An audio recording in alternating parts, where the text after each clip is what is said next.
Hello friends, आपका स्वागत है मेरे इस प्यारे से YouTube channel EDU physics Hindi में।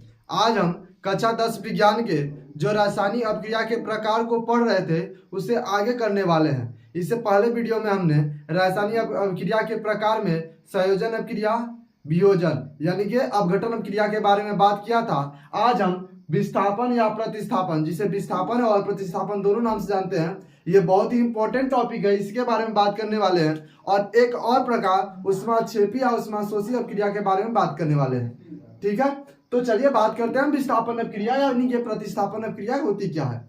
तो देखिए, विस्थापन अपक्रिया या प्रतिस्थापन अपक्रिया होती क्या है। तो बेसिकली इस अपक्रिया में क्या होता है कि कोई एक मजबूत इंसान जो है किसी कमजोर इंसान को उसके स्थान से उसको हटा करके उसका स्थान ग्रहण कर लेता था। लाइक अगर हम आपको बोले कि मान लीजिए एक राजा है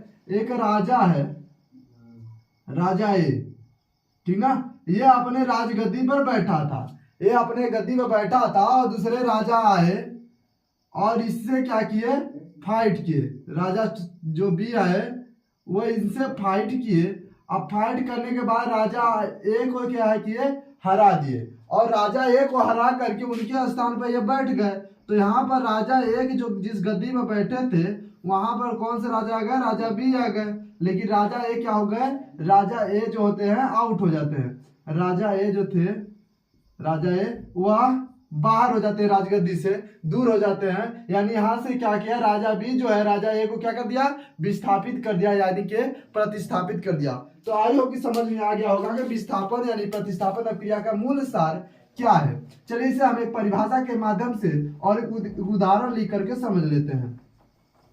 तो परिभाषा क्या है कि जब वह अपक्रिया जिसमें एक अधिक क्रियाशील तत्व एक कम क्रियाशील तत्व को उसके स्थान से हटाकर यानी प्रतिस्थापित कर उसका स्थान ग्रहण कर लेता है, उसे क्या कहते हैं, विस्थापन या प्रतिस्थापन क्रिया कहते हैं। चलिए इसे लिख लेते हैं। तो लिखेंगे वह रासायनिक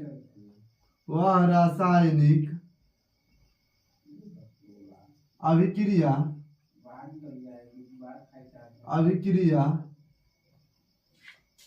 वह रासायनिक अभिक्रिया जिसमें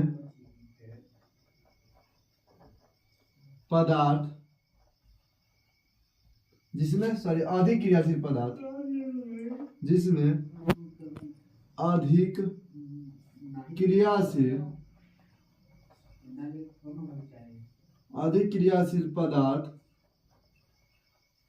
अधिक क्रियाशील पदार्थ कट गया, अधिक क्रियाशील पदार्थ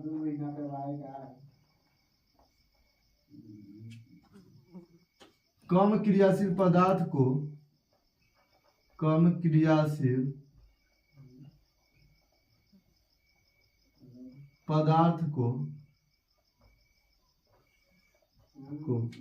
उसके स्थान से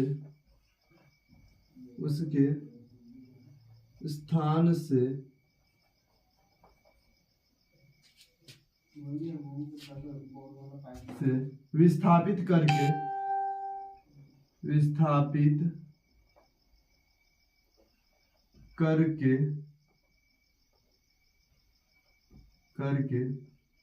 उसका स्वयं स्थान ग्रहण कर लेता है यानी उसके स्थान पर बैठ जाता है, ग्रहण कर लेता है, विस्थापन अपक्रिया कहलाता है। विस्थापन अभिक्रिया कहलाता है।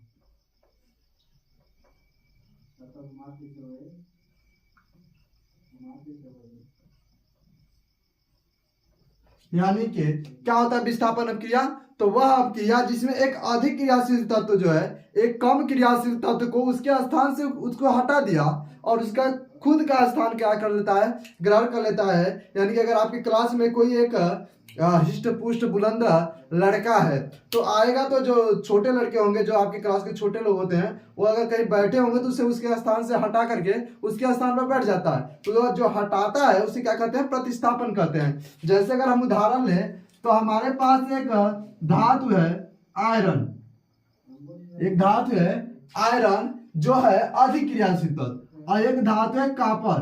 अब कापर जो था कापर सल्फेट था, कापर नहीं बल्कि कापर सल्फेट था। जब आयरन की अभिक्रिया कापर सल्फेट से कराएंगे तो क्या होगा कि आयरन अधिक क्रियाशील है, कापर कम क्रियाशील है, तो आयरन आएगा इसको धक्का देगा और कापर निकलकर बाहर आ जाएगा।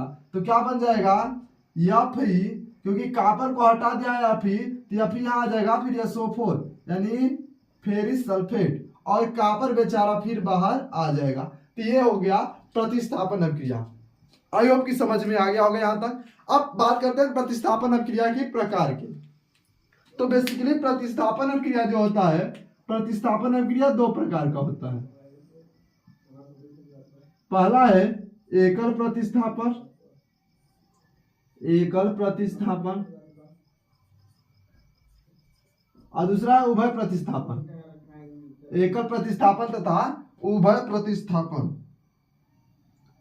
उभय प्रतिस्थापन। अब क्या होता है एकल प्रतिस्थापन और क्या होता है उभय प्रतिस्थापन, इसके बारे में बात करते हैं। तो पहले हम बात करते हैं एकल प्रतिस्थापन की। एकल प्रतिस्थापन, ठीक है। तो एकल प्रतिस्थापन क्या होता है कि जब एक अधिक क्रियाशील तत्व, समझिएगा एकल में क्या होता है जब एक ही की बात की जाए और उभय में एक से ज्यादा की बात किया जाएगा। तो एकल प्रतिस्थापन क्या होता है कि जब एक अधिक क्रियाशील तत्व एक कम ही क्रियाशील तत्व को उसके स्थान से हटाए तो उसे क्या कहेंगे एकल प्रतिस्थापन। यहाँ पर जैसे देखें तो यहाँ पर एक अधिक क्रियाशील तत्व आयरन था और एक कम क्रियाशील तत्व कापर है, तो एक आयरन एक कापर को हटा रहा था, ये एकल प्रतिस्थापन है। यानी इसका परिभाषा क्या लिखेंगे,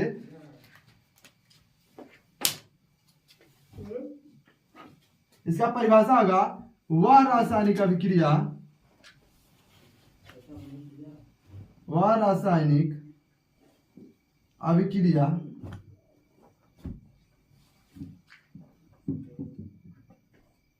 जिसमें एक अधिक क्रियाशील तत्व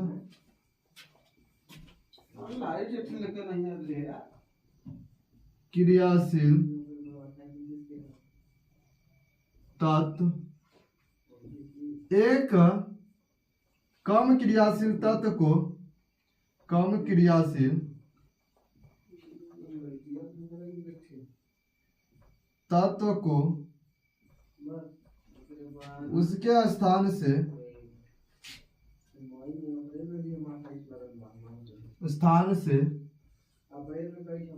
प्रतिस्थापित करता है, प्रतिस्थापित करता है, एकल विस्थापन कहता है। एकल विस्थापन, एकल विस्थापन कहलाता है। विस्थापन बोले या प्रतिस्थापन बोले बात एक ही है, ठीक है। तो एकल विस्थापन कहलाता है, ठीक है। अब इसके अगर उदाहरण की बात करें तो इसके उदाहरण में भी आप लिख सकते हैं, क्या लिख सकते हैं, Fe plus CuSO4 reaction mark FeSO4 plus copper, ठीक है। तो दोनों में यही परिभाषा इसी उदाहरण का आप यूज कर सकते हैं। अब लगते हैं बात करते हैं उभय प्रतिस्थापन की। तो देखिए उभय प्रतिस्थापन एग्जाम में नहीं पूछा जाता, इसलिए हम इसके बारे में आज ज्यादा चर्चा करने वाले नहीं है, क्योंकि हम पॉइंट ऑफ व्यू एग्जाम को देख रहे हैं, ठीक ना। तो यहाँ पर एकल प्रतिस्थापन पूछा जाता है, इसके बारे में हमने बात कर लिया है। बात करते हैं उभय प्रतिस्थापन। तो उभय प्रतिस्थापन कई प्रकार के होते हैं, उसमें एक इंपॉर्टेंट है द्विविस्थापन। द्विविस्थापन, तो द्विविस्थापन में क्या होता है कि यहाँ पर जैसे एक अधिक क्रियाशील तत्व एक कम क्रियाशील तत्व को हटा रहा था, और यहाँ पे द्वि में दो अधिक क्रियाशील तत्व दो कम क्रियाशील तत्व को वहां से हटाएगा, तो वहां पर द्विविस्थापन कहलाएगा, ठीक है। और बात करते हैं आगे उभय का मतलब होता है दो या दो से अधिक, यानी एकल होगा तो एकल विस्थापन कहलाएगा, और एकल से ज्यादा द्वि, त्रि, फोर जो भी आने लगेंगे उन्हें उभय प्रतिस्थापन में रखेंगे। आई होप कि समझ में आ गया होगा। इसका एक स्क्रीनशॉट ले लीजिए। इसके बाद चलते हैं ऊष्माक्षेपी तथा ऊष्माशोषी क्रिया पर,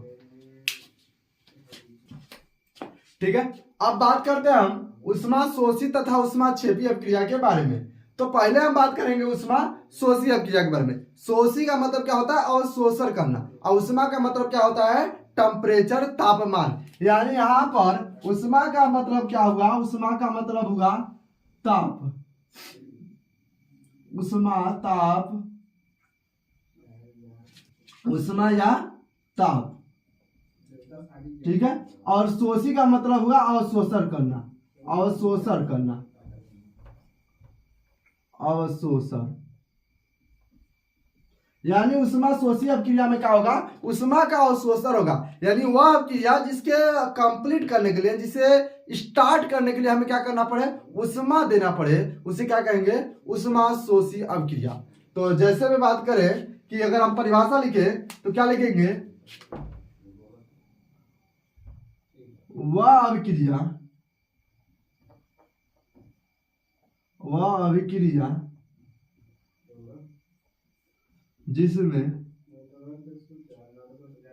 वह अभिक्रिया जिसमें उष्मा का, वह अभिक्रिया जिसमें उष्मा का अवशोषण होता है, अवशोषण होता है, उष्मा शोषी अपक्रिया कहलाता है। उष्मा शोषी अभिक्रिया कहलाता है।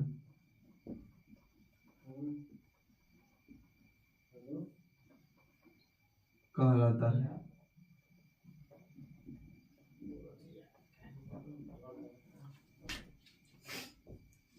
ठीक है। यानी वह क्रिया जिसमें क्या होता है? उष्मा जरूरत पड़ती है, उष्मा की जरूरत पड़ती है, उष्मा के बिना वह क्रिया कंप्लीट नहीं होती है, उसे क्या कहते हैं? उष्मा शोषी अपक्रिया कहते हैं। जैसे में बात करें तो जो नाइट्रोजन होता है N2 और O2, इन दोनों को अगर रिएक्ट कराना है तो इसे क्या करना पड़ता है?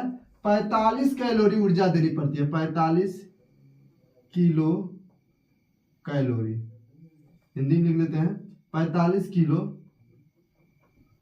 कैलोरी। तो जो नाइट्रोजन और ऑक्सीजन को आपस में अगर रिएक्शन कराना तो इसे गर्म करना पड़ता है, 45 किलो कैलोरी ऊर्जा देनी पड़ती है, तब जाके 2NO बनता है। ठीक है। यानी नाइट्रस ऑक्साइड बनता है, मोनो नाइट्रस ऑक्साइड बनता है। ठीक है। तो क्या होता है? इसमें हमने उष्मा बाहर से दिया है तो जाके अभिक्रिया हुई, क्योंकि अभिकारक है, अभिकारक में हमने 45 कैलोरी ऊर्जा दिया है, इसलिए अभिक्रिया हुई। तो इसके लिए क्या जरूरत पड़ा? 45 कैलोरी उष्मा की। यानी उष्मा शोषी अभिक्रिया क्या होती है? जिसमें उष्मा का क्या हो? अवशोषण हो, उसे उष्मा शोषी कहते हैं। ठीक है। अब बात करते हैं उष्मा क्षेपी की। तो आपको उष्मा क्षेपी से मतलब समझ में आ गया होगा कि हम किसके बारे में बात करने वाले हैं। उष्मा क्षेपी, उष्मा क्षेपी अभिक्रिया।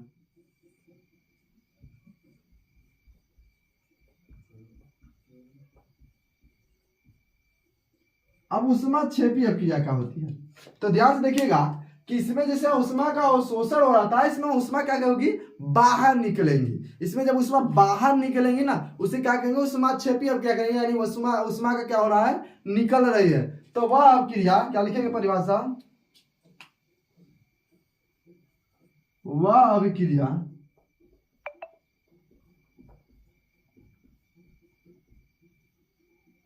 जिसमें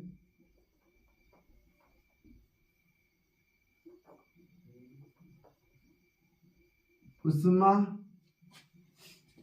निकलती है, आसान भाषा में निकल रहे हैं, निकलती है,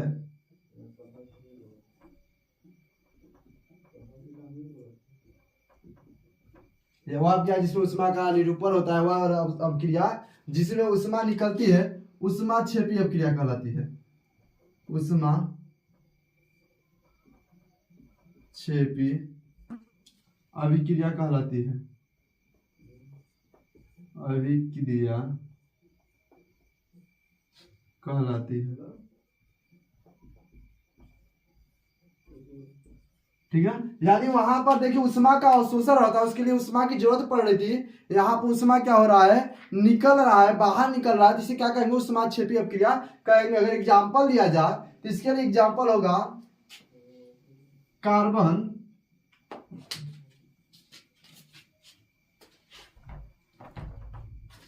एग्जाम्पल क्या लेंगे, कार्बन की क्रिया अगर हम ऑक्सीजन से कराते हैं, सी का कार्बन की क्रिया अगर ऑक्सीजन से कराते हैं तो कार्बन डाइऑक्साइड बनेगा, साथ में 94 किलो कैलोरी ऊर्जा बाहर निकलेगी, किलो कैलोरी।